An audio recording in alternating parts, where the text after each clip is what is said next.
Cass County Human Service Zone Board meeting to order. Ms. Hodge, would you provide the call, or not the call, the roll call?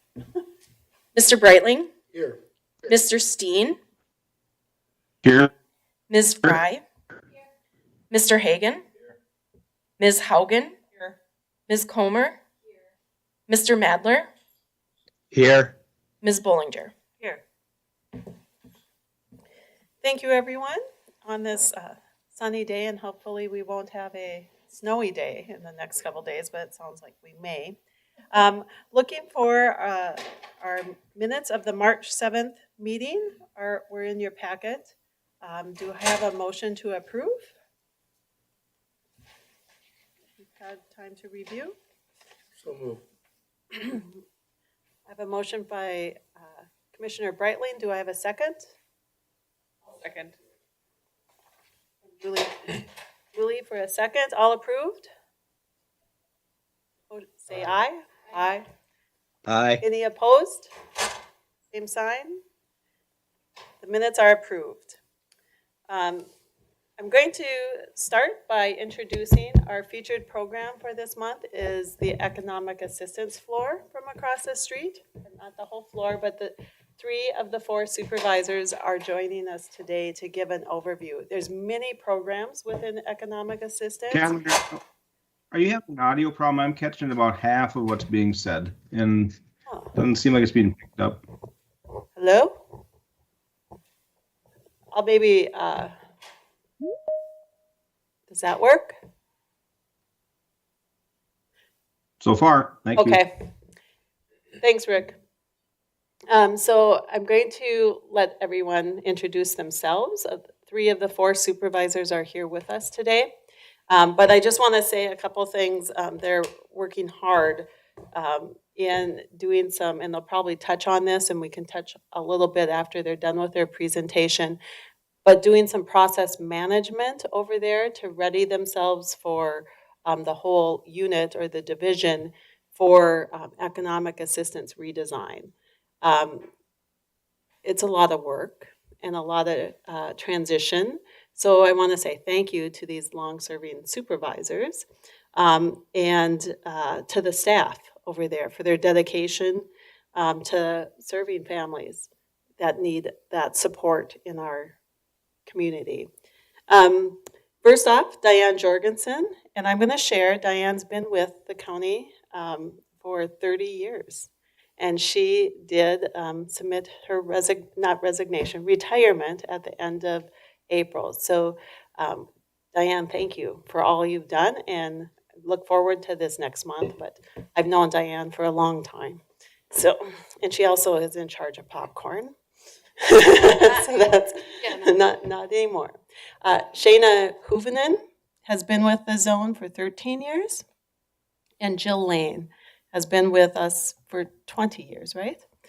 So I'm going to just turn it over to you all to just tell us a little bit about what it's like if somebody comes in and what that process would be like. Start it out here. Can you hear me okay? Okay. So you guys everybody received application packets, and we just wanted to show you what a client would receive when they walk in. That application that you see in there is for our main programs. The SNAP program, which is food stamps, the old food stamps now called SNAP, Supplemental Nutrition Assistance Program. Medicaid, and there's some different variations of Medicaid, but it's there, you can apply for all those types of Medicaid through that one application there. And then TANF, Temporary Assistance to Needy Families, that's the cash program for households with deprived children. And then there's also the Child Care Assistance application or program that you can also apply through that main application. There's also smaller applications if they're just wanting to apply for childcare or just wanting to apply for Medicaid that we can give them, but this is the full app that most people would have used to apply for multiple programs at once. Yeah. I should have mentioned, and I apologize for Mr. Steen and Mr. Madler online. We can email you the PDF of the packet. I didn't do that prior, so I apologize. And you can see on that application, there's some sections that don't need to be completed for various programs. So each program really does have their own policies, their own requirements, their own income limits. So not everything is needed for all the various programs. And so if they're not applying for every program, there are certain sections that can be skipped in certain circumstances. So that is the main application. Like I said, there's other applications that can be used. And also people can apply online, and we see more and more people doing so. They can go through the SSP, the self-service portal, and apply for all the programs online now. So these paper apps that you're seeing in front of you are starting to be gone away from more so than, we see less of them more now than we used to. So the SSP applications that we call them are those that come through the self-service portal. So when somebody comes in, they apply those applications. We have 2 screeners that then would divvy up the applications based on what program they're applying for. Because we're divided right now, we're specialized. And I say right now because next week we're going to look a little bit different. So right now we're specialized. We have 3 groups that work family-based, so families that are applying for assistance, SNAP, Medicaid, childcare, those kind of things. And we have another group that does all of those plus TANA, the Cash Assistance Program. And then we also have a couple groups that do aged and disabled. So those individuals that have a disability, receive Social Security, or aged fall into that group. So that's how we're kind of set up now. Then that case stays with that worker throughout the duration until that case potentially closes. I don't know if now is a good time to kind of talk about what we're looking at doing, where we're going by next week. I was gonna say what happens when a client applies. As you can see, your applications try and get a lot of information from them in terms of income, assets, depending on the program, expenses that they have. So we take a look at a lot of that information, ask them to verify it, and then we use a lot of that information to determine whether or not they would fit the eligibility requirements of the program, whether that's an income requirement, whether their expenses are high enough, so on and so forth. So there's a lot of analytical, information that we're looking at to try and discern whether or not somebody has a need. As Jill said earlier, we were doing what we call a case management process. Yeah, Work distribution. you're right. kind of. Yeah, model. Yeah, And that's how we've done it for years. right. Like, So each doing that method. person would be assigned a certain number of cases, and those are their cases, unless that client either is no longer eligible or chooses to close their case, but they hang on to it, maintain it, and set up sort of a relationship with that client. Caseloads are getting quite high, and some of that stuff just isn't as feasible as it used to be. So the state is moving to a redesign process that basically goes to a process management model where we have people dedicated to receiving an application, determining eligibility on the front end, and then authorizing that case. And then it goes to a bank where we have workers that perform the maintenance duties on those cases as they come up throughout the course of the life of that case. Locally, we're trying to transition to that because that's still a few months to a year off. So we're taking our current process and sort of trying to change it where we do some semblance of that. So we'll have some intake workers and we'll have some ongoing workers so that we can sort of divide up that process and be able to offer a more efficient process for our clients. So we're going to be divided into, so we're in the process of doing this right now. So Gail talked about a lot of change and a lot of changes in our process. That's what she's referring to. We are what you call case management as we speak right now. You have your own case, you manage it, your case management. We're going to process management, where we're going to be divided up into those that do intake, those that do the applications, and those that do the ongoing processing. So in this next week here, we're going to be shifting cases around, changing job duties up. Workers already know which category they're going to be falling into. We did get their input on where they felt they would be best suited. And it really did work out pretty well because we thought maybe we'd have to shift some because some people might want to do different tasks, but it really did fall in nicely. So we have that all divided up, ready to go. We're going to start moving cases here this week, developing our spreadsheets and how we're going to manage the applications because we get in about 1,100 applications a month around that. That's not including fuel assistance. Fuel assistance wasn't in those numbers. We have, It's been, this season alone has been approximately 1,800, so that goes from October to May. So obviously we're only at the beginning of April right now. So I did look up the LIHEAP, the fuel assistance numbers before we came here, and it's at 1,816 LIHEAP applications since October. And usually the monthly count, like November, we had 1,143 applications, not including the fuel assistance. That would be the Medicaid, the child childcare, TANF. Are those new applications, Jill? Okay. Those are new applications, yeah. One of our screeners, their job duty is to put together just a monthly spreadsheet log of the applications that come in for everybody, and then we have the total count. So, yeah, they usually hang around 1,000.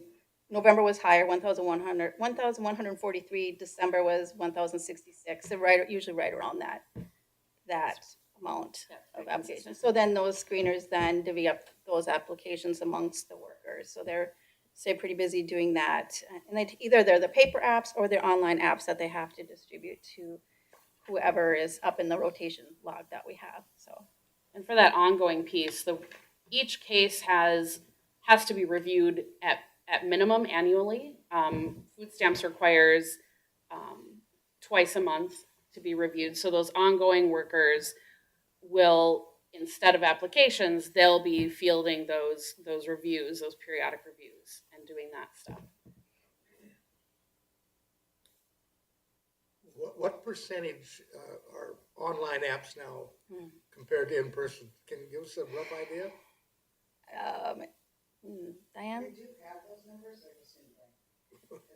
Would Screener who gives us the report of how many applications people split them up. But yeah, Just curious. yeah, we can get those to you. You have a gut, like, is it 60-40? Okay. Seems like a lot more online. I would say that it's heavier on the online side. To what degree, I couldn't tell you, but Anecdotally looking at it. yeah. Seems like we're, and, yeah, I didn't. I did not. So are your doors open for walk-in customers to come in and apply right now? To come in to apply or to be seen? Apply or to be seen? To apply, definitely. You can definitely apply. If you're not necessarily going to get an interview when you're coming in. That's one of the things that we're looking at doing a little bit differently with this redesign coming up and starting next week. Is built into our plan is a couple floaters. So those floaters, one of their job duties we're looking at would be doing some of those people that are maybe don't have a permanent address or don't have a phone number that need to be seen right away. Is building that duty in there because right now we don't have a way of seeing. We have somebody that will help them with their applications, sit down with them and do that part of it, but not do the SNAP interview. So we couldn't do the whole process at that time. You, sorry to interrupt, but with the redesign of the process management, what are some of the benefits about that? Like if a worker is on vacation or and a client walks in and needs to be seen. Right. The benefit is more case equity. I mean, it's a far more balanced workload. I think it'll offer clients benefits faster. In terms of clients coming in, as Jill pointed out, we'd have a couple people just sort of on hand to intercept those people that don't have a permanent address or that maybe don't even have a telephone and need to be seen right away, so that we can accommodate that. But most of our workers are available for telephone conversations and occasionally in-person meetings provided they, make an appointment. So we try to accommodate a lot of that. But yeah, there is that in-person sort of impromptu traffic that we've used process management to establish sort of those couple people that are ready for that. And they'll be changing on a daily basis. The nice thing about process management is that because you don't own your caseload, at the end of the day, you don't have things that necessarily carry over. You're not having to find somebody to look over your casework while you're out. It's easier to sort of interject people where you need them. And anybody can sort of help a client at any time because there's narrative and there's a process that facilitates that information for the client, regardless of who is responding to the client. Question. So someone's on, what should I say, SNAP or something, and they want to come in a couple months later, it's getting colder, and apply for LIHEAP. Do they have to restart the whole process, or is it just an add-on? Well, That's exactly what it's called. Yeah, we call it an add-on, but it's a new application for that program specifically. Right. So yes, because each program has its own set of rules and they are required to specifically apply for each individual program that they're requesting. Okay. So yes, if 2 months later it's cold and they've decided that they would benefit from heating assistance, they would fill out an application, and then but once that application is completed, it would go to the same ongoing worker that is already facilitating their SNAP case. And it usually moves a little bit more quickly because you already have that case set up. Correct. You have a lot of their information, but yeah, it would be an application and add-on. Last question. And then that person has that second, service, whatever, that'd be called a duplicate then? Because versus unduplicated duplication, or because there's always been that confusion over the years. Because if it's the same person, they're getting 5 services, that would be duplicated. Right? Correct. It would be considered a single case with multiple programs, right? Yeah. Okay. Yep. And so, when you talk about duplicated versus non-duplicated, that's what you're talking about. You're talking about whether or not a person is only utilizing one program or has multiple programs. But even the multi-program cases come with complexities because each program has its own set of rules. So you're still somewhat working those programs individually. I think the discussion over the years has been, how you count it. Is a 5-program case the same as a 1-program case? So then you get into the unduplicated. Well, the whole concept is how many people are receiving assistance, and it doesn't, if it's one person, down and out, they're getting 5 services, which is fine. It's just a matter of how many people are we servicing, and they could have, 5, 6 services. You know what I'm saying? Okay. There is a report. I haven't gotten that blue one from the state. Is that like from Cognos? Yeah, I know that only people, I don't think we have security. We don't have that security. So it has to come from the state. That kind of says like, here's 10 households, 1 program, 10 households in 3 programs, multiple programs. So it's a little broke out in a little, I've seen the report once and I'm trying to track it down and see if I can get it monthly. it gives you the number of households that you have on SNAP. And the number, I've seen it too. Yep. I don't. So as the process management implementation goes forward, when the rest of the state gets on board, will the same case management team or process management team in Cass County work Cass County cases? Will there be eligibility workers across the state working Cass County cases? It's so, as it stands right now, it's going to be split up into 4 different regions. So we would be the southeast part of the state, and so we could be potentially working cases from anywhere within that region. Goes down Okay. to like Richland over to Yeah. Trail and Yep. So stuff. no, it's not going to be where we'll have workers that are strictly working cases for residents of Cass County. It'll be divided equally, and it won't even. Again, it won't be divided. It's going to be banked, and so that you have people that are are taking applications and processing them and approving them, and then they'll go into, you know, a banked situation. And then if they apply for another program or something changes within their case, you'll have an ongoing or a maintenance worker that will, you know, grab that and affect that change, you know. So potentially, Susquehanna County eligibility worker could be working with refugee families. Potentially. And so how are we going to assure that eligibility workers in counties far from Cass County know about the services that are available to families in Cass County? So that's a lot of the reason that I've been on a lot of the eligibility redesign meets, as has Jill. And that was actually a topic of discussion. What do we do about knowledge related to local resources for local clients? And that's part of the reason for the regionalization versus having it statewide, right? Because we're going to know what resources we have available.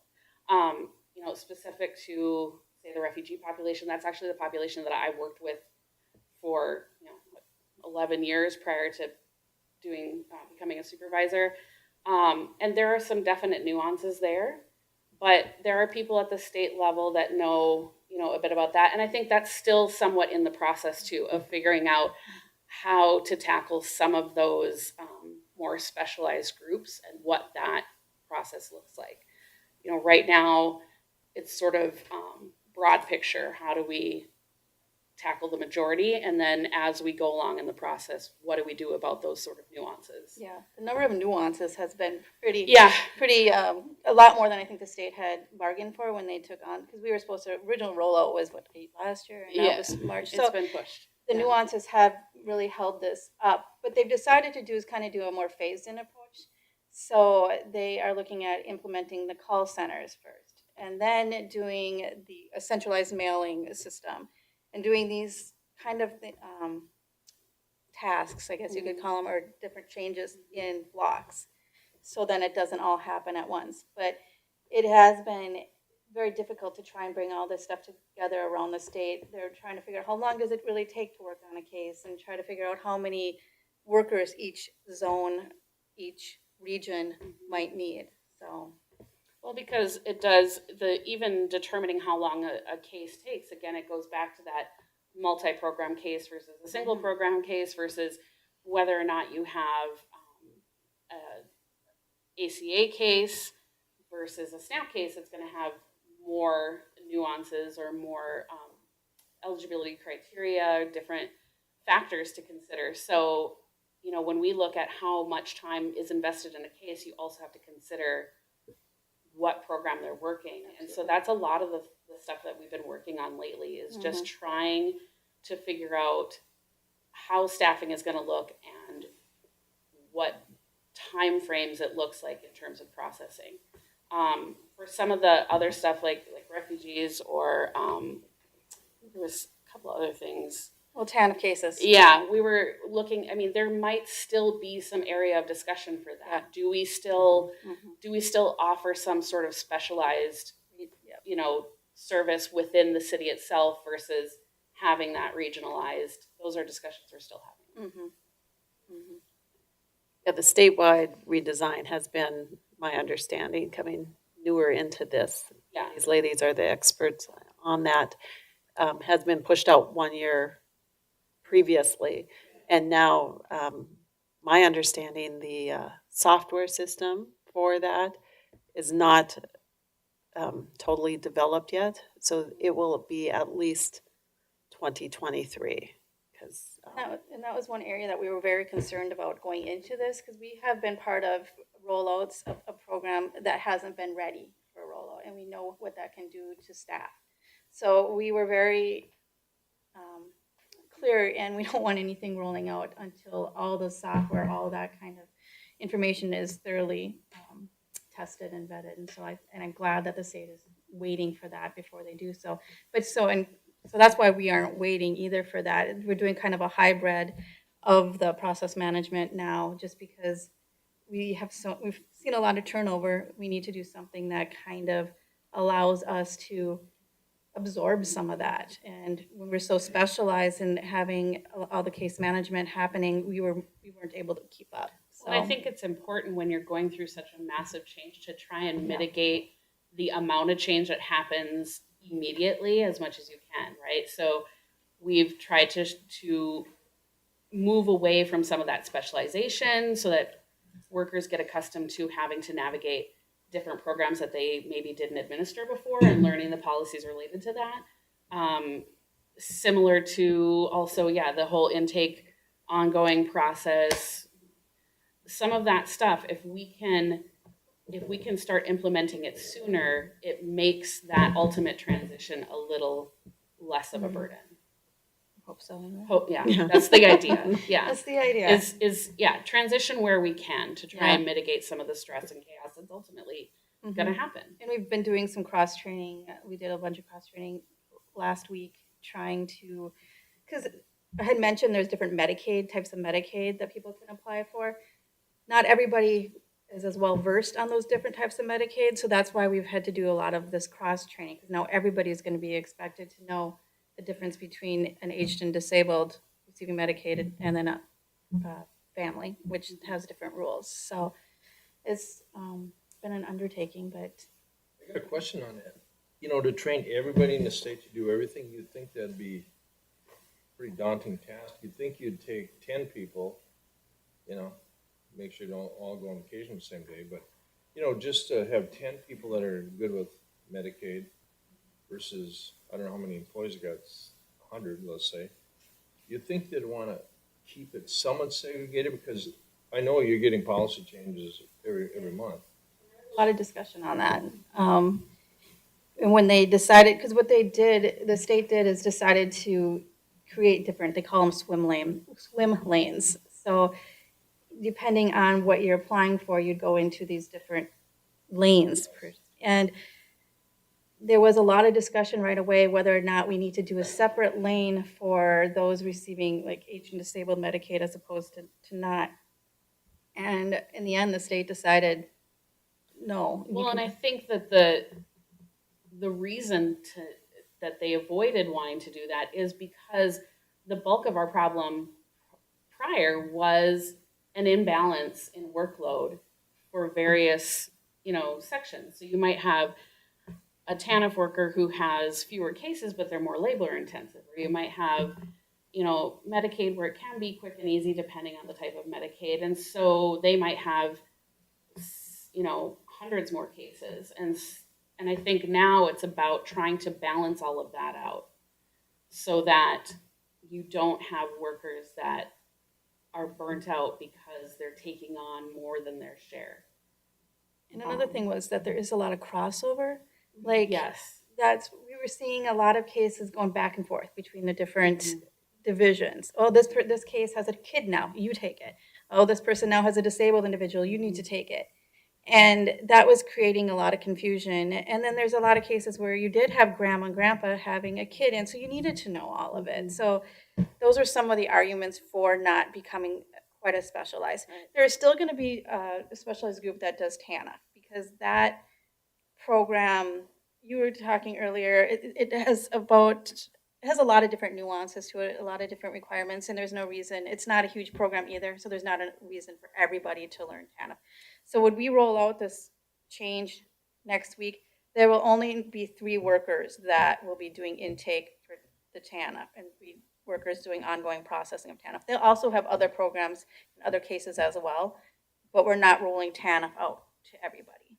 I think So there's still a little specialization. Yeah, and I there. think to Jill's point too, she's right in that family structure and dynamics has really, really, really shifted from what we traditionally expect. And so you are going to have a scenario where, yes, you have grandparents who are guardians of their grandchildren, or you're going to have a disabled adult household member with an able-bodied adult household member who also might have children where one of the children could be disabled. And so there's not as much there's not as many boundaries as there used to be in that structure.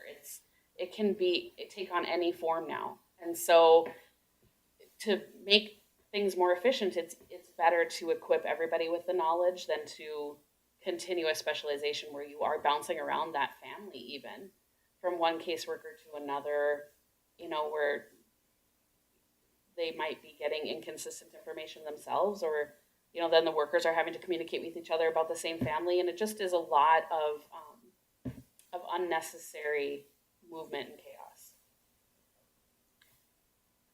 You indicated 4 regions, or is it 5? 4. 4. Do you have a map depicting those areas? Yes. With Not on us, me. no. Is it, it's available though? Yeah, we Yep. can find it, yeah.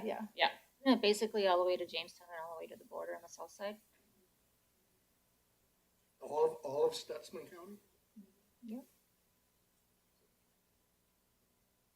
But I'm assuming that caseloads in those outlying counties are not near the size that they are in Cass County.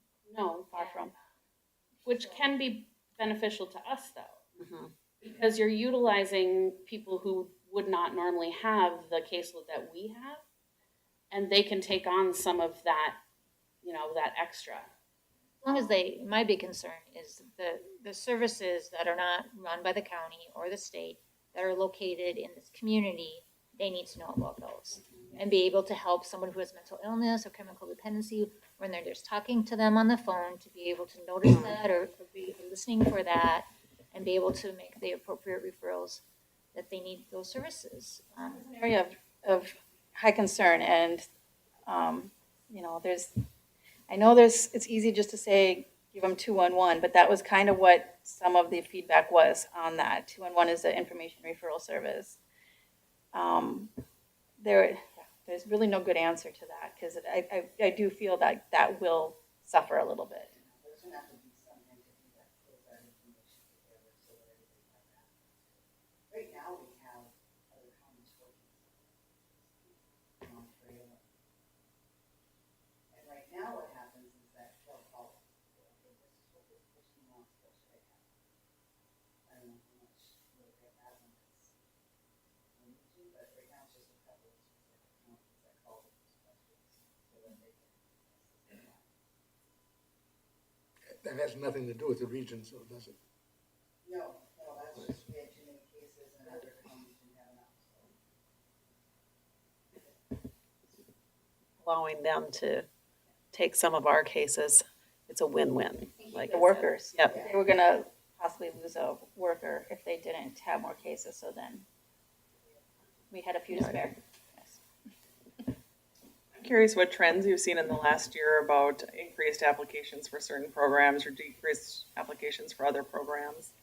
And then what's the, turnaround period is from the time of application to approval or denial. Talk about healthcare, the pandemic health. Yeah, so right now, in terms of like in healthcare, because of the public health emergency, we've not been able to close any healthcare cases. So unless they move out of state or specifically request that their cases close, that has been remaining open now for 2 years. Yes. So those have not been revolving very much. We have seen an increase in child care assistance cases because there's been an increase to some of those income limits, and so more people could potentially be eligible. So naturally, you'll have more people applying. Yeah, the income limits for childcare went up substantially. When was it, January, February? So we've seen quite an increase in the number of childcare applications based on that. Percentage of increase, can you talk about that? You know, Roughly, approximately? yeah, just hold that thought. Give me a second here. I did see a Cognos report from September that had our childcare cases at 680, and when I pulled it quick before I came here, it was around 1,100, and so that's September to April. So 680 to 1,100 in that short period of time. So, and I expect it'll continue to increase some until it plateaus. And the pandemic probably has had an impact on those numbers that were 680 too. Yes, I'm So- sure. I think child care providers have that information saying, oh, look, income limits went up, so they're telling their families. It takes a little bit of time to catch on. Yeah, we're only now sort of starting to see that increase. How about the turnaround time on things like MA or TANF or SNAP? So, I mean, federal guidelines in terms of healthcare is 45 days, SNAP is 30 days, heating assistance is 45 days. So those are the standards of processing. I mean, that's the time that we're given to make those determinations. Doesn't always take that long, but if we have everything, we can get it done sooner. If not, we have that much time to get it done. And I don't have the application numbers for Medicaid alone, but the thing is that Shane was saying is we haven't been able to close any for years, a couple of years. So those application numbers are going to be low because they're not Correct, closing. because they're maintaining versus adding. I think we have, 13,000 Medicaid app cases in Cass County, around that, in September. So once the emergency ends, and right now reviews are pushed out to June, so I don't know if that's indicative of when this might end, or nobody really knows when it's going to end. But once we're given the green light to say we can start closing, then we're going to see closures and applications come back to where they were pre-pandemic, and that'll be quite significant, I think. Yes. There's a lot of people on Medicaid right now that would not be eligible, just because of their income or for whatever else reasons there might be assets, that are going to lose coverage when that emergency ends. When that emergency ends, that public health emergency officially ends, all those cases will have to be reviewed? Yes. Is there a period of time? The state's going to come out with they always come out with some sort of guidelines and process of what it'll look like. Children who have their reviews, they're eligible until their review. You can't end their coverage until their review ends. That's children. Adults are a little bit different. They could lose their coverage, within a month after. That 13,000 will leave. But generally speaking, they'll send out a review. Right, But right. right now, if we don't get the review, we can't close it. Okay, But once the pandemic's over, then they Send send out. out those reviews. then you can close. I mean, we've asked the state, is there a way to stagger some of that? Because certainly we don't want all of these clients to be subject to review all at once. So unfortunately, though, we have to wait for guidance from them as to what we can and cannot do. I got a question on childcare. I know there's a lot of people struggling with that. Kids have stayed home, parents have stayed home through the pandemic. And now some are trying to get back to work, and there's a shortage of daycare and, a lot of moving parts up there. What did the support go from? Like one child, is it in here? Is the sliding fee in that application packet? It's think called it the sliding is. fee scale. Maybe it's not? I was Okay. just curious, about. It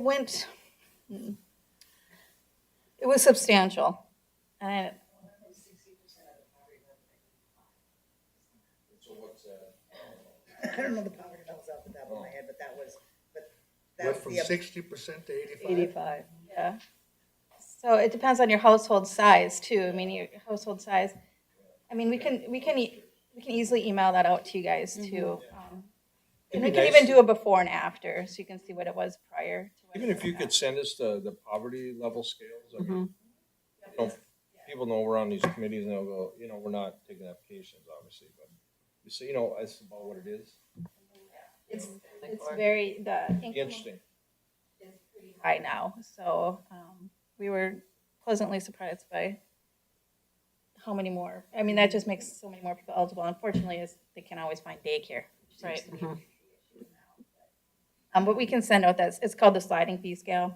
Just kind of wherever your income falls in this scale, you pay a percentage. However, right now, the state, because there was a lot of money for childcare that was left behind after all the funding that went out during the emergency. And so to spend down some of that money, nobody has a copay. Usually you would have a copay based on where your income falls, like $200 copay. Now zero copays for all, no matter what. So we're paying out a lot of daycare because there's no copay. So that goes until next February? Yeah. So that coupled with increase in income limits have made it much more accessible to more people. Childcare. That. Yeah. Any other questions, comments, anything Thank you. You can all tell we have great supervision staff and a team in economic assistance delivering these programs. They're very complex programs and very nimble, and we have a great team delivering those services to those in need in our community. And I don't think we're working anybody else's right now. We're thankful for those other zones that are assisting working cases here, but moving forward, there'll be changes. And with any transitions, there's good things and then there's things that we have to work through, but We do really have some great staff that Yeah. are accepting of all the changes and very positive for the most part. Everybody's been very positive, so just trying to keep that positivity and morale up. thank you for your time. It's good information, and we'll send out some of the information. I'm sure they'll give it to me. We'll find So the some of sliding that fee, stuff, yeah. sliding fee, and isn't there one more thing? And the maps Oh. of the region. Maps. And the portal apps opposed Yeah, to the versus- paper. Yep. Thank you. We're going to move on to Heather's going to provide a update on personnel. You can stay if you like, but you can leave also. Thank you very much. So we've kind of already alluded, there's been some transition and change. We are feeling the change compared to our last month as far as personnel go. So we've had an influx of resignations. So we have had one retirement. We do have some upcoming pending as Gail had, but we'll highlight those in future months when those folks actually venture into their retirement. We did welcome only one new employee to the zone so far since our last meeting, but we have had 2 additional internal promotions for individuals into supervisor positions. So they went from, that's our family services division. They went from a worker in the family services and they've just recently been promoted to supervisor. So we are excited about that and what they bring to the table there. We have 1 employee currently slotted to start in April. I'm hoping we'll have a bunch more, as we do have 22 positions that we are in various stages of either recruiting or interviewing or offering. So we've, like I said, we've been feeling the influx a bit, but we're actively doing what we can to recruit and get those positions filled, interview them as timely as we can, and get them onboarded. And I think that is what I have, unless there's any questions. Has the turnover slowed down? Is there, Right now, it's picked up a bit. Mhm. workload? Change. Change. Some of A lot the of things. positions, some resignations were career moves for differing positions with the Department of Human Services. So that is, not everybody, but that is affecting zones across the state with, our employees going to different positions within the Department of Human Services. And they're career moves for them. So, kudos to those employees for getting those moves, but it is impacting zones and our staffing levels. Yes, we do conduct exit interviews. I haven't seen the data recently, so I can't speak to a data summary, if you will. So the ones I've seen have been specific to career moves. What is the interview? Right now, Cindy Stoke at Cass County is conducting the exit interviews for us. Correct. It's not an outside source, it's internal. Just part of that exit process that we do. Any other questions for Heather? Of the ones that you've lost, 3 of those were promotions to the state. Oh, more than 3. I don't know exactly how many. Probably 8, I'm guessing. So it's a pretty significant number. Yeah. They're now full-time state employees rather than zone employees. Yes, that is correct. God, you couldn't have said you can have them once we filled their spots. Wouldn't that be Sorry, I got nice? A lot of job service, right, John? So Maybe that's a tactic I'll need to start. Yeah. the question that pops in my head, is the pay scale different? I mean, is this the same pay scale we're talking about, or are they moving up? They're typically moving up, right? Moving up, so it's not a lateral. It's definitely a career development move in the When, ones when that- there's a little time to investigate that, that's on my list, because I want to. Yeah, I mean, um, even today, if we're a couple thousand or 3,000 or 5,000 less, why wouldn't you move if you don't have to move out of town? Mhm. Yep, very true. We're not giving them ideas. Well, I don't think a lot of them have to move because a No. lot No, of I the know, state but- jobs are yeah. all online now. Yeah, I mean, if you can go across the street for 5,000 more, I mean, whether it's our line of, Offer, I mean, they get their full insurance paid and other things that we don't get here, and, so it's The a plan is very different though. Just so you financial thing too. we point that out. The premium might get paid, but they have more out-of-pocket expenses. There's a difference on medical coverage between There zone is. employees and state employees. There is. The state employees are taken care of completely, is it not? The They don't- premium cost is, yes, but the package itself, the coverage itself is very different. They have more out-of-pocket expenses than what we incur here. They get the same state employee pension retirement. Sometimes when you see that, oh, health insurance is $0, but you sometimes have to look at a little deeper on what They that covers. cover a full family like the state does?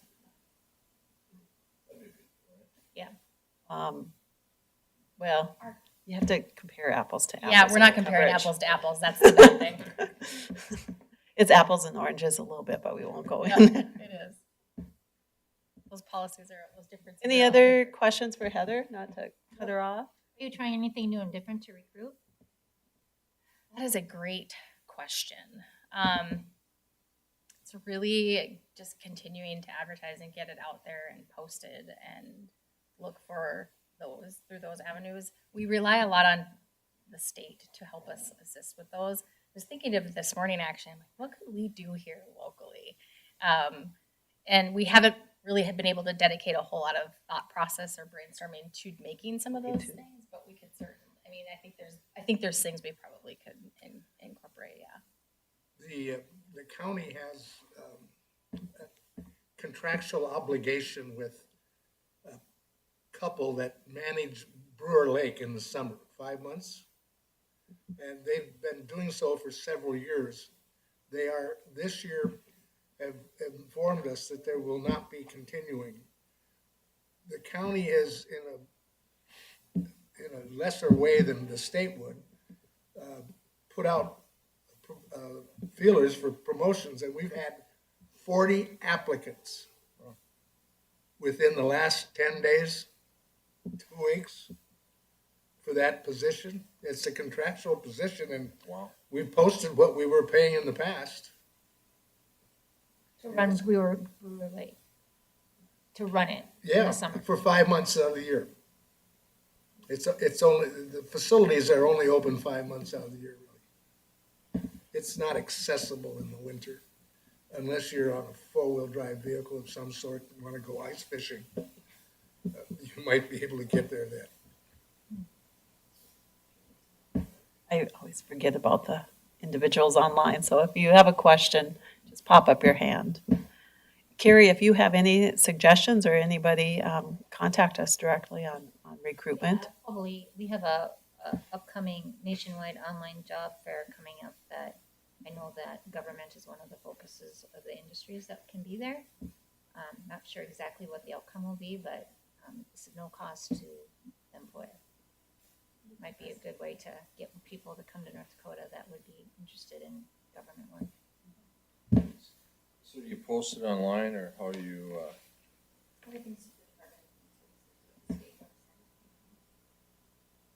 yeah. You know, nowadays in most businesses, you gotta reach out, you gotta be actively recruiting, you know, trying to find out who knows who and stuff. I have, Heather always provides the zone an update, and we get those all posted. So I have sent out to some people that I know to try to network out there and say, here's some positions, share in your network. So hope, I'm not sure if that will pay off, but just You still doing indirectly, the I'm doing that. underfilling thing, where somebody who doesn't have experience has to start at a lower wage? Well, Not necessarily a lower wage, but in a different title, if you will, the underfill title. Does that mean a lower wage then? Not necessarily, not. no. Try to be competitive. so we have some flexibility in that. And we're, yep. Any other questions? I just have a few things to share. For the director's report.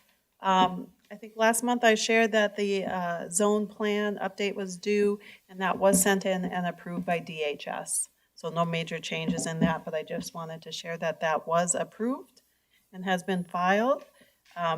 We did have our first zone-wide team meeting on March 17th. So we have done that both in person and then an afternoon one done virtually, because we have team members that are virtual. So I think that went very well. And we provided IT, the county IT. Bob Henderson came in and did some top tips, which I've heard wonderful things from staff members to hear about that, wonderful things about Bob and how responsive his team is. So it's a great partnership, and that department does spend quite a bit of time with us. So what can we do to help create efficiencies within our division? So it was a good training. I provided an overview of kind of values, vision, and kind of focus moving forward, just to get that out there, and a time to get together and meet people. As well as we did provide service recognition at that time. So we had quite a list of both those that completed their 2020 that missed in that transition, and those that completed years of service in 2021. So we provide that recognition at that time. Let's see here, what else do I have? Kim and Lynn still continue to engage and support, so I appreciate the county offering that as interns, and we take advantage of that as much as possible, although they are available. They're not on site as daily or weekly, but we've made arrangements because there's just some things in that transition. It's still helpful to have that. Continue with zone director orientation with DHS, as well as I've started doing some partner meetings with people in our community. One was LIRS. I went out and visited with Dan Hanaher and Yasmin, sorry about that. And as well as North Dakota Child Sexual Abuse Prevention Task Force. I visited with their executive director the other day, and then still engaging with zone board members. I was able to meet with Michelle, so I will be reaching out to the rest of you too. I have one scheduled with Julie. So as we go forward here, Dwayne and Rick and Dan, I will get you all on my calendar too. It's helpful to have some one-on-one time with all of you. Let's see. Other questions? The county commission has authorized some physical rearrangement of space. Has that taken place, or is it in process, and what impact has that had? I provided Robert kind of a draft overview of some potential thoughts for the annex, and we were going to meet with the architect from Stowe last week, and it got postponed. So that will be coming up, I think, in the next couple weeks. So it's still in the infancy planning stages, but I think there's hope to, I'm not sure how much dollars was there, so we have some general overviews on each floor on some basic things such as paint is really needed, but some other maybe structural things that might be helpful moving forward just to have that work environment appropriate for the different floors. It just depends on, and putting some hoteling spaces and some admin spaces. Thank But you. yes, in progress. Any questions online? Anything else? If not, a motion to adjourn. Make the motion. Harry, second. I'll second. Julie, all in favor, say aye. Aye. All opposed, same sign. Meeting adjourned. Thank you.